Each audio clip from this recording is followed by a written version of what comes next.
1945, our B-29s began full-scale operations against Japan. 1,500 miles to targets and 1,500 miles back from bases at Saipan, Tinian, and Guam. Here, 21st Bomber Command concentrated its massive air power and planned the ultimate crushing defeat of Japan, down to the last bomb. Here was the beginning of the end of the road to Tokyo.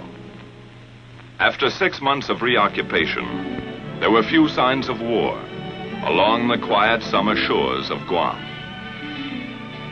The liberated Chamorros were back in their clean native villages, American citizens again, smiling and friendly, unaware that a miracle had happened around them. A miracle that moved mountains of material, equipment, and supplies across the Pacific, that changed their dirt roads into broad highways, that manicured their jungles into acres of black-topped airfields. And nearby, new communities of American citizens had set up housekeeping with various types of self-service. The latest labor-saving devices, few laundry problems, and no modern inconveniences. By midsummer, 21st Bomber Command was in business. Big business. Under General LeMay's direction, the long arm of Bomber Command began punching the enemy with appalling power. From Guam, Tinian, and Saipan, 600 plane missions increased the bombing weight 100% in 2 months. Behind this expanding power was planning. The LeMay plan began on the ground with maintenance. Assembly line technique cut engine change time from 3 days to less than half a day. In shops and hard stands, ground crews worked day and night during the blitz weeks to keep more B-29s on the line. By July, LeMay's Bomber Command is an efficient, well-oiled, well-drilled machine of destruction. Here's a vital cog of that machine, 11 men and a bomber. While they wind up for action, let's find out where they're going and some of the things they're going to do and why and with what. How do they set up the longest, toughest bomber mission in history? It began about 12 hours ago in the war room at Guam, with General LeMay and his staff receiving a report on tomorrow's weather in Japan. Tomorrow's forecast is typical. Nagoya, 8/10 cloud above 10,000 feet. In the east, Tokyo area will be 6/10 at 22,000, 3/10 at 14,000 feet, closing up solid after 11 a.m. Osaka and everything west is reported completely socked in. How will the general solve that one? His B-29s are up against a blank wall except for a possible opening around Tokyo. The old man considers every vital factor and makes his decision. 4 wings will strike Tokyo at 10 o'clock. They'll go in under that weather and bomb at 12,000. Now it's a question of target selection. First priority in the Tokyo area is number 573. Intelligence informs the general that 573 is already 3/4 destroyed.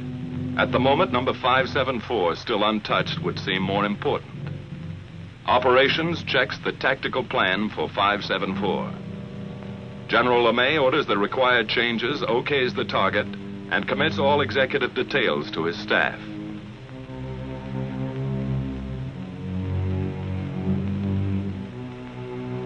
Operations, with his deputy chief of staff and project officer, goes to work setting up the changes.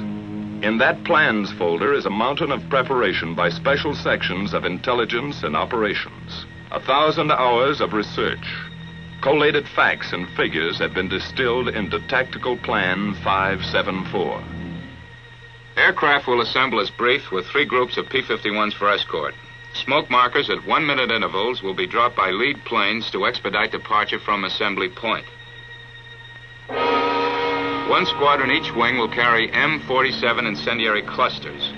Balance of squadrons, 500 and 1,000-pound GP bombs fused a quarter-second nose and tail.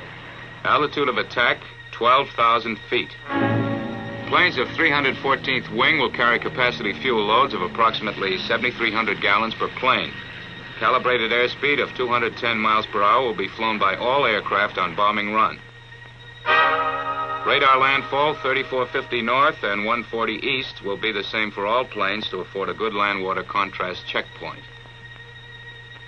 The Navy is requested to furnish the following facilities for air-sea rescue purposes. 3 surface vessels to proceed to positions X. 4 submarines assigned to lifeguard duties at positions Y. 2 Dumbos to orbit at stations Z. 4 B-29s will orbit as super Dumbos at the following positions. Each section of the plan is double-checked. To supervise certain aspects of planning, Lieutenant Colonel Catton, a former lead crew pilot, was recently brought over to staff as project officer.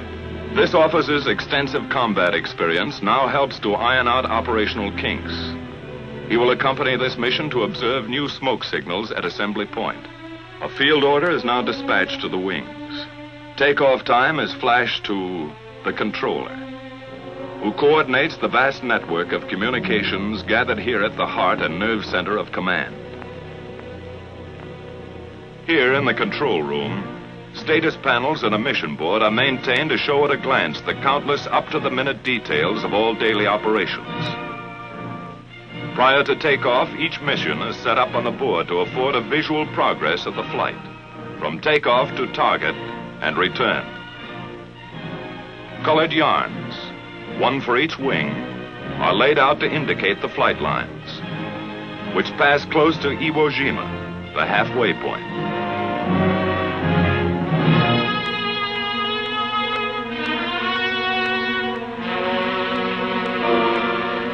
And proceed as specified in the field order to the proper target. Other symbols are used to mark air-sea rescue positions. A timetable of statistics for each wing is planned and flown as recorded from hourly reports on the status panel, beginning with takeoff time.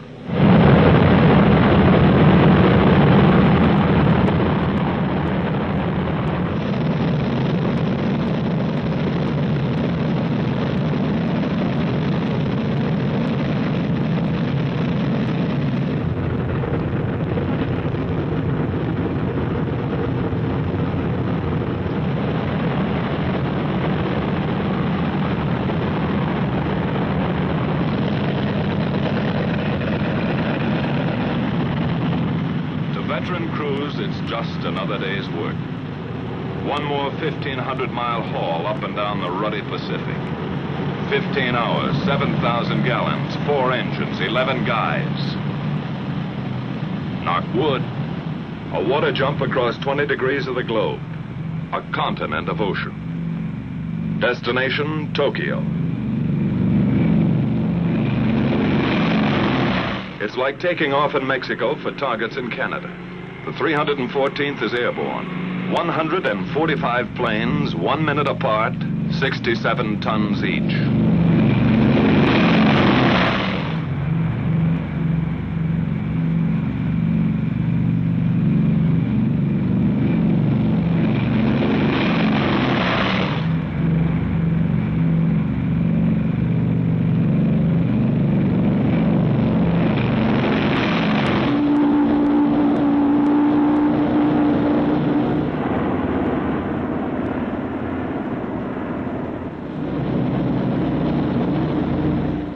B-29 takeoffs are a tough sweat.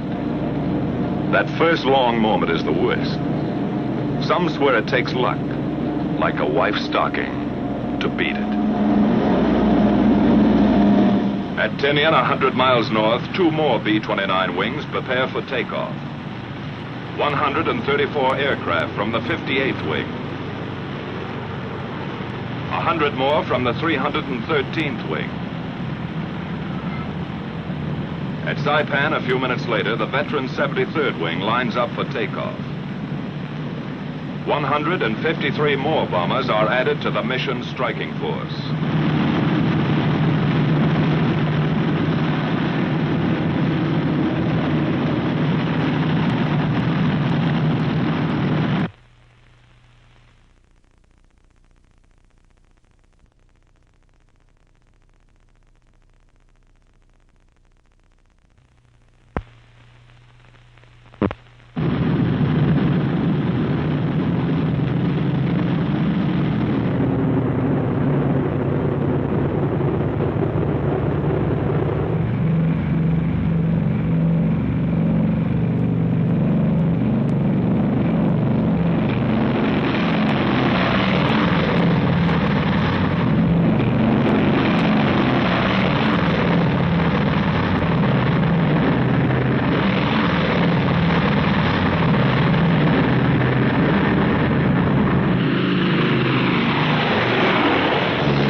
last B-29 is airborne at 1540. The tower at Saipan relays this information to the controller back at Guam. First and last takeoff times of each wing are recorded here and go to make up the first of a series of tabulated mission reports.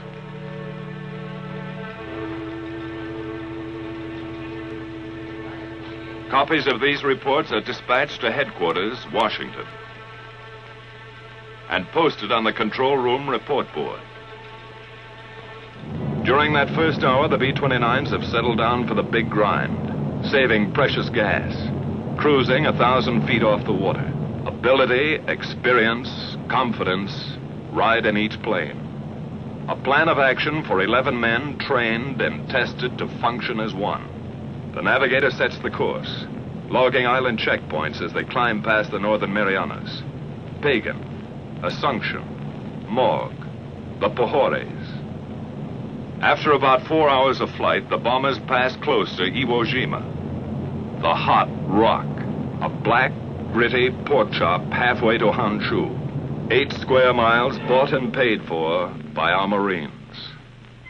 We made some quick changes, cutting away that sulfurous volcanic crust and rolling Iwo's surface into one enormous flat top. 3 big airstrips now launch our P-51s for bomber escort over Japan. General Moore and his staff of 7th Fighter Command run the show and direct all air-sea rescue operations in close collaboration with Bomber Command. A last-minute briefing check, just to make sure today's fighter escort knows all air-sea rescue positions. Out on the line, General Moore's P-51s are warming up for the longest fighter flight on record.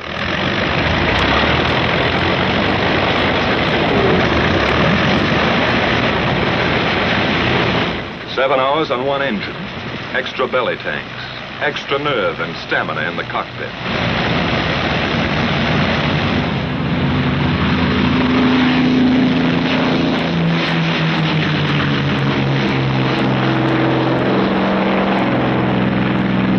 About the time our bomber wings are passing Iwo Jima, the pea shooters are taking off, scheduled to join them 3.5 hours later off the shores of Japan.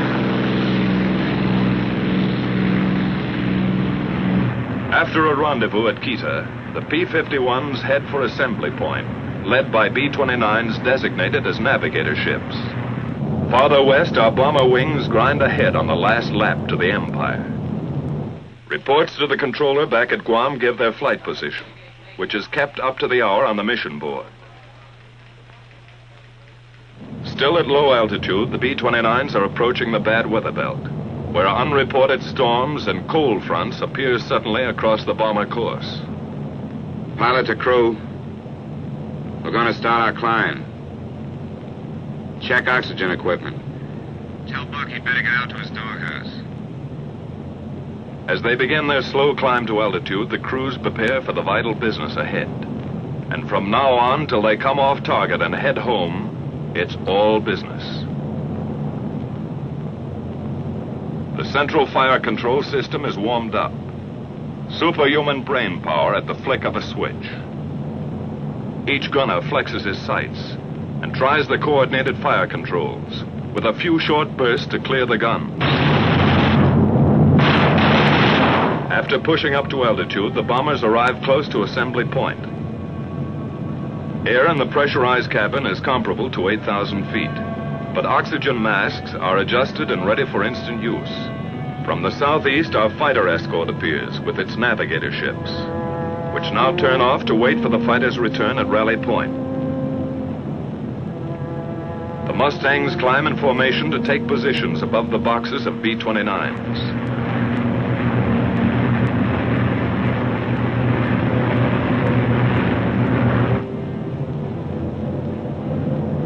Lead bombers begin to circle, dropping the new smoke markers for assembly. The project officer observes this part of the tactical plan in action. From various zone positions, the groups separate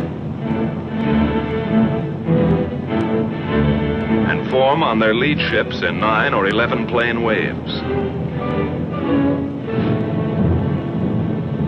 which head for initial point.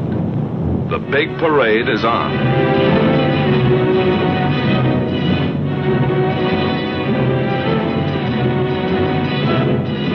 Landfall is picked up, along with the first flak burst from enemy coastal batteries.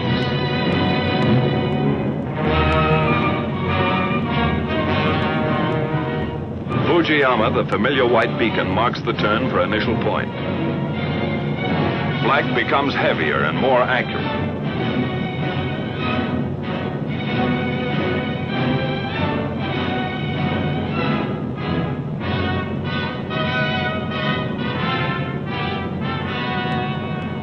And now the first Jap snoopers appear, diving head-on into the formations.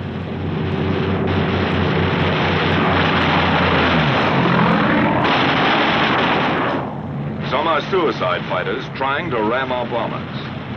Other Jap fighters drop phosphorus bombs, set to explode in front of the oncoming B-29s.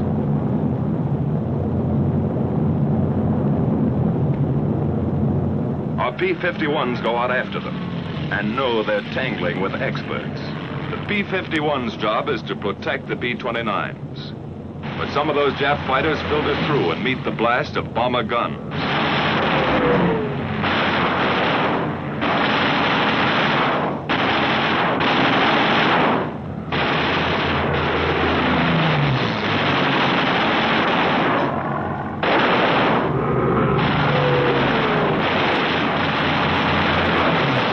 Tail gunner pleads with a nip fighter to come in a little closer.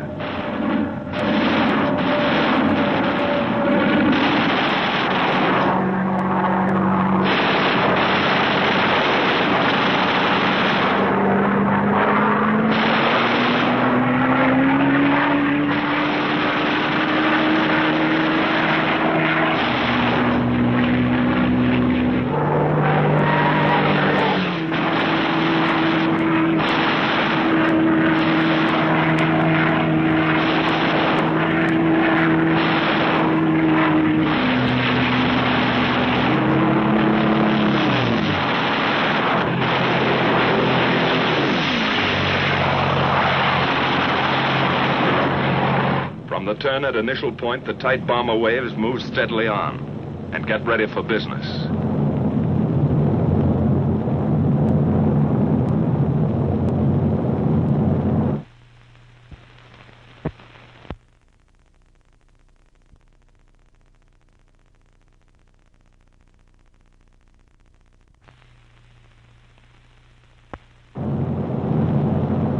Flak and fighters fall off. But those clouds are beginning to close in, and it looks worse ahead. Then just east of Hachioji, the Tokyo area breaks clear. The bombardiers begin to draw a bead on 574. Their planes sit tight for the bombing run. Here's where we pay off.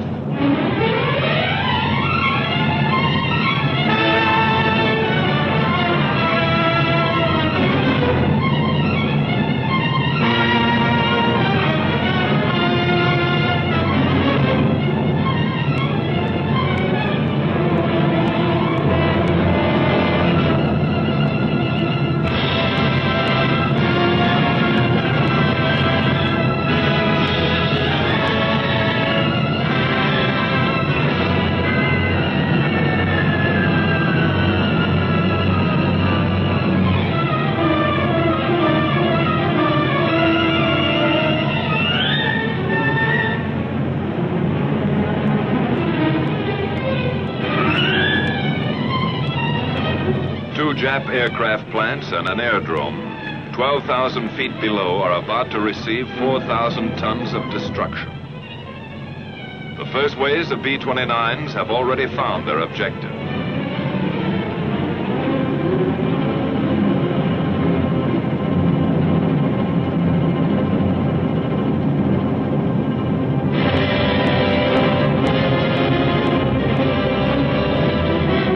Succeeding bomber groups add their devastation to the smoking targets.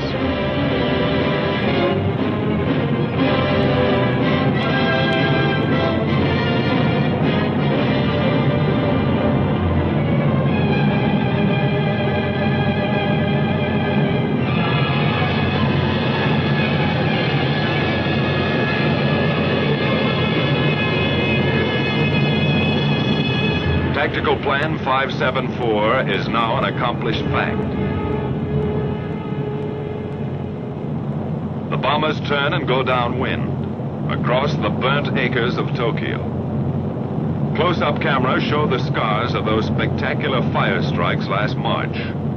51 square miles of LeMay treatment. Across the bay, and a tailwind speeds them south, down the Chiba Peninsula. This is fighter country. With the first call on the intercom, our Mustangs peel off and go to work again.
The big bombers homeward bound, our P-51s drop down for strafing runs, concentrating on definite objectives from here to the enemy coast. Skimming along at maximum speed, the fighters pair off and go to work cutting vital Jap lifelines, blasting away at communications, radio installations, power lines.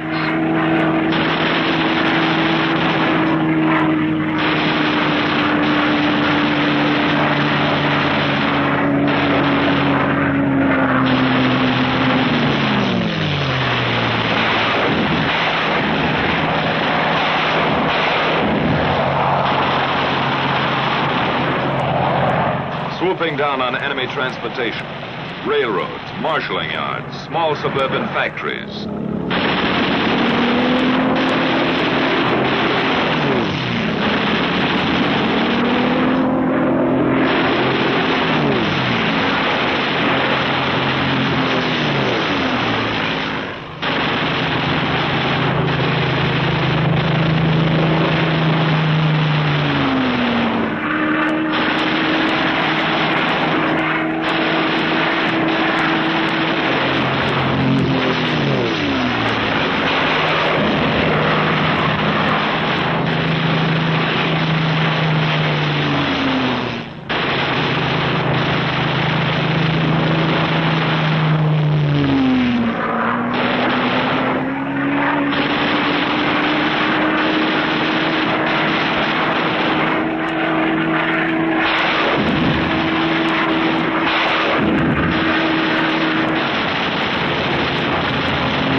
shipping targets. Freighters, fishermen, trawlers, harbor and coastal craft.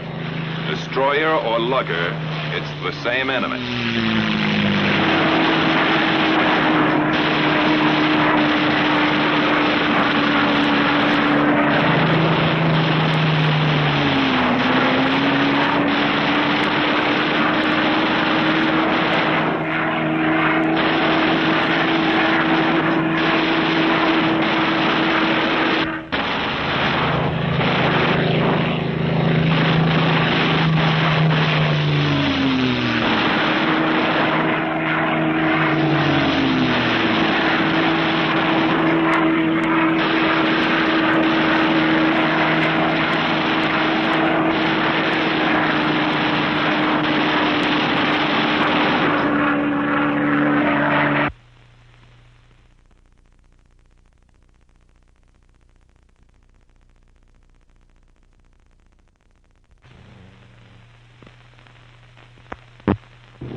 After strafing, our fighters climbed back to Raleigh Point and the waiting B-29 navigator planes.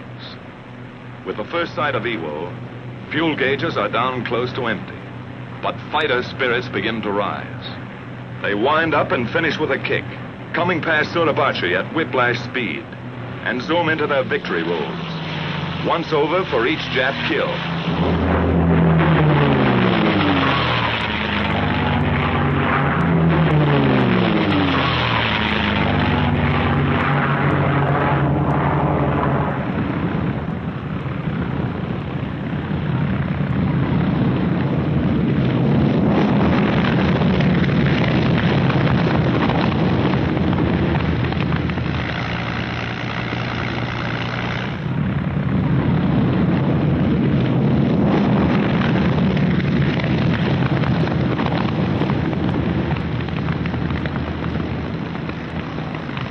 After the last fighter groups are in, all hands sweat in those first limping B-29s. That runway is a beautiful sight as they let down with engines out, low in gas, or beat up by flak and fighters.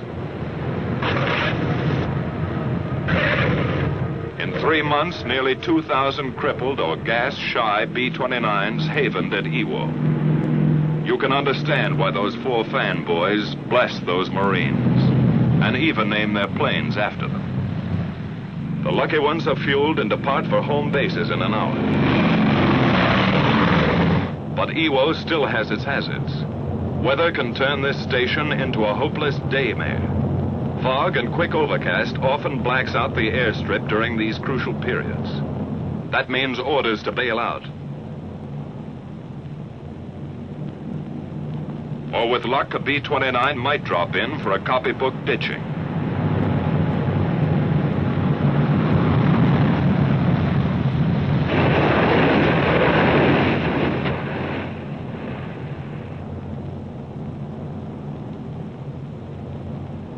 From here you can see how the cloud cover up there smothers the runway and realize what one pilot went through.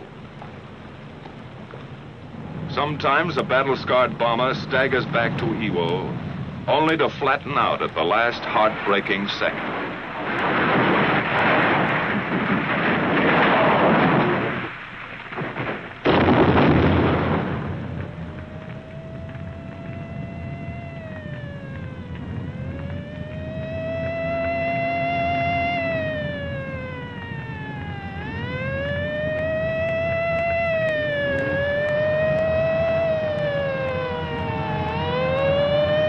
By some miracle, the whole crew got away from their stations to safety before 2,000 gallons of flaming gas enveloped them. Firefighters risked their lives to save the ship. This, too, takes courage beyond the line of duty. Far to the south, most of the wings are nearing their bases. Exhausted crews wait out the last endless hour, when time seems to stop. Their position is radioed in, and the controller gets word of the approaching flight.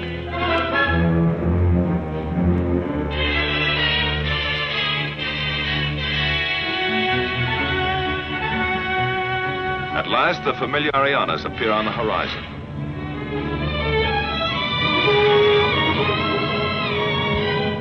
The bombers fly across Guam and turn into the landing pattern.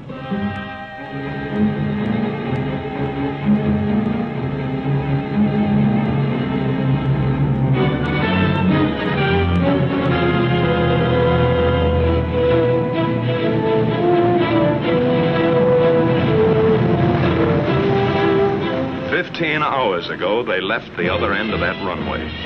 It's a pleasure to be back. A pleasure to roll on solid, familiar blacktop.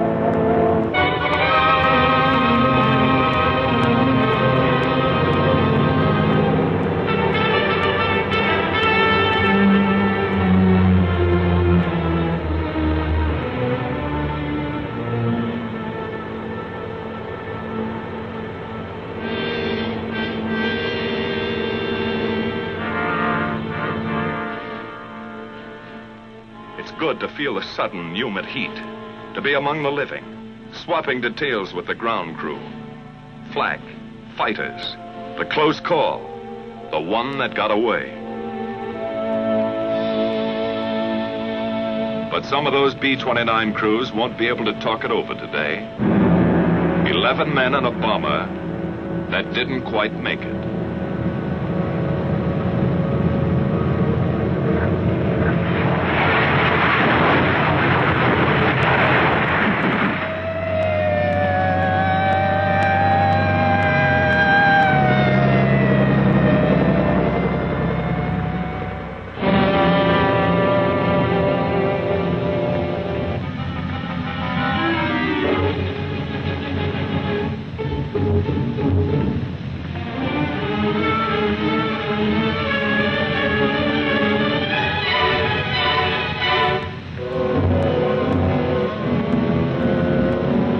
Rescue squads tear away the hot metal. Somehow in that burning wreckage, a man has lived to feel those eager, gallant hands. 1 life saved and 10 lost. That's part of today's toll.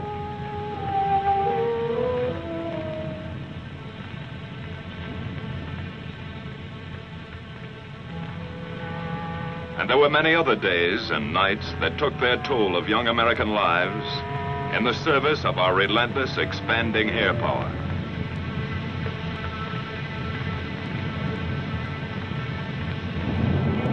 By the end of July, our B-29s had all but obliterated the enemy's ability to make war. 1,000-plane missions were going to hit Japan with twice the monthly tonnage that ever fell on Germany. The question was, how much longer would a beaten Japan hold out? In August, we made a test that never was applied to Germany. While great land, sea, and air forces gathered for the last invasion, our B-29s dropped 2 atomic bombs.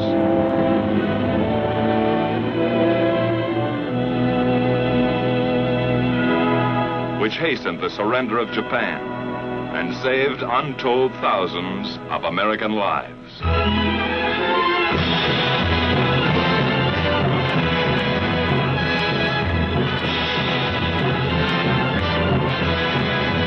So the mission of our air forces, which began nearly 4 years ago, was accomplished.